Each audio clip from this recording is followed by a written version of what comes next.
Saudaraku yang dikasihi Tuhan, semakin kita banyak mempelajari tentang identitas kita di hadapan Tuhan, saya percaya saudara akan semakin terkagum-kagum bagaimana Tuhan mendesain hidup saudara dan memperlakukan saudara dengan sedemikian istimewa.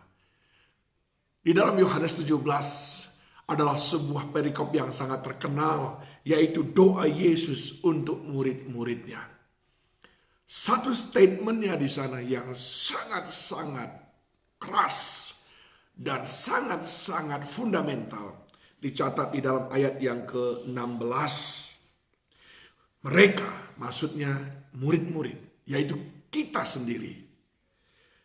Mereka, yaitu kita, bukan dari dunia. Sama seperti aku, kata Yesus, bukan dari dunia. Yesus sudah mendeklarasikan di hadapan Bapa, saya dan saudara bukan berasal dari dunia ini. Dalam Filipi pasal yang ketiga, ayat yang ke-20, Paulus lebih mendetailkannya lagi dengan berkata, karena kewargaan kita adalah di dalam sorga, dan dari situ juga kita menantikan Tuhan Yesus Kristus sebagai juru selamat. Yesus berkata, kita bukan dari dunia. Paulus menjelaskan, kita dari sorga. Tetapi kita ada di bumi. Nah, di dalam 2 Korintus pasal yang kelima, kembali Paulus menjelaskan ayat yang ke-20. Jadi kami ini adalah utusan-utusan Kristus, seakan-akan Allah menasihati kami, menasihati kamu dengan perantaraan kami dalam nama Kristus. Kami meminta kepadamu, berilah dirimu didamaikan dengan Allah. Dia yang tidak mengenal dosa telah dibuatnya menjadi dosa karena kita, supaya dalam Dia kita dibenarkan oleh Allah. Nah, kita tidak berasal dari dunia ini, tapi kita berasal dari surga. Kewargaan kita adalah warga surga. Tapi sekarang kita ada di dunia ini. Jadi saudara ada di dunia ini bukan secara kebetulan. Pasti ada maksud Tuhan. Saudara disebut sebagai duta kerajaan Allah. Kita adalah duta kerajaan Allah. Kalau kita duta kerajaan Allah, maka kita memiliki tugas. Namun sebelum kita melakukan tugas itu, kita harus dipersiapkan, kita harus dibekali. Apa bekal yang perlu kita miliki, saudaraku? Di dalam Yohanes 17 tadi, sudah dijelaskan oleh Yesus Kristus. Ayat yang ke-17, Yohanes 17, kuduskanlah mereka dalam kebenaran. Firman-Mu adalah kebenaran. Sama seperti Engkau mengutus aku ke dalam dunia, demikian pula aku telah mengutus mereka ke dalam dunia. Dan aku menguduskan diriku bagi mereka, supaya mereka pun dikuduskan dalam kebenaran. Orang yang siap diutus oleh Tuhan. Kita penghuni surga, sekarang ada di bumi, adalah utusan Tuhan, duta kerajaan Allah. Dan pastikan kita sudah dikuduskan lewat kebenaran. Apa itu kebenaran? Firman Allah. Pikiran, perasaan, kehendak kita selaras dengan pikiran, perasaan, kehendak Allah.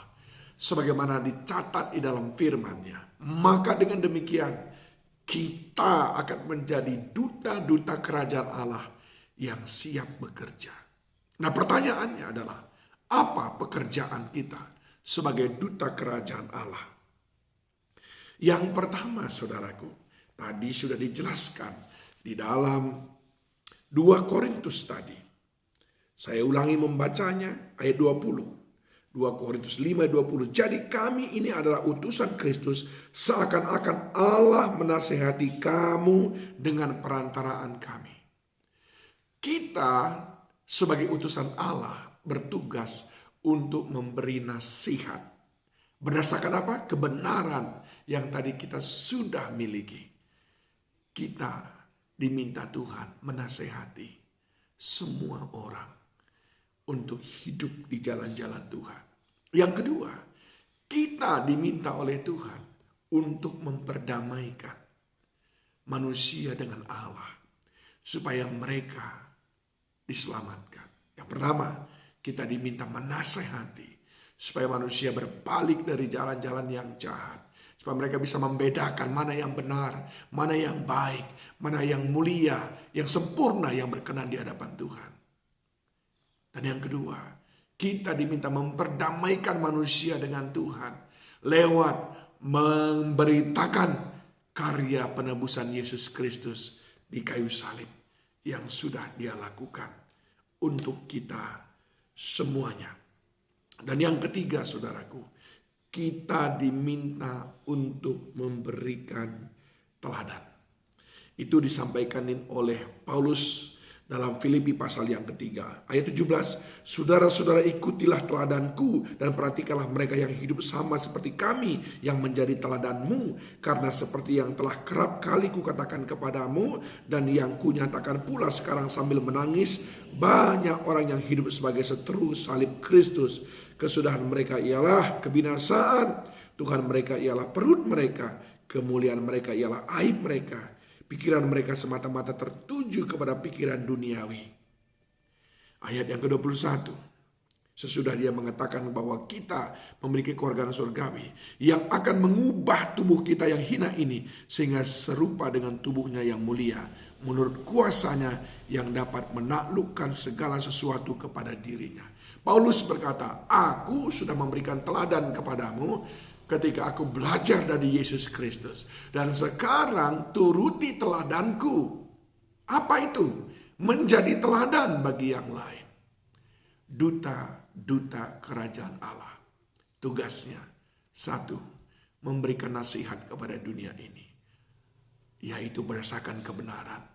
Menyerukan kabar, bertobatlah, kerajaan surga sudah dekat. Dua, membawa kabar perdamaian.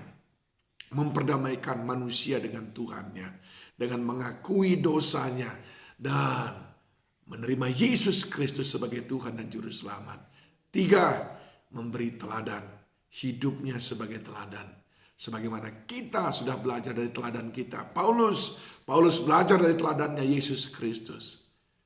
Kiranya firman ini menolong kita kembali untuk menghidupi panggilan Tuhan dalam hidup kita sebagai duta-duta kerajaan Allah. Tuhan Yesus memberkati.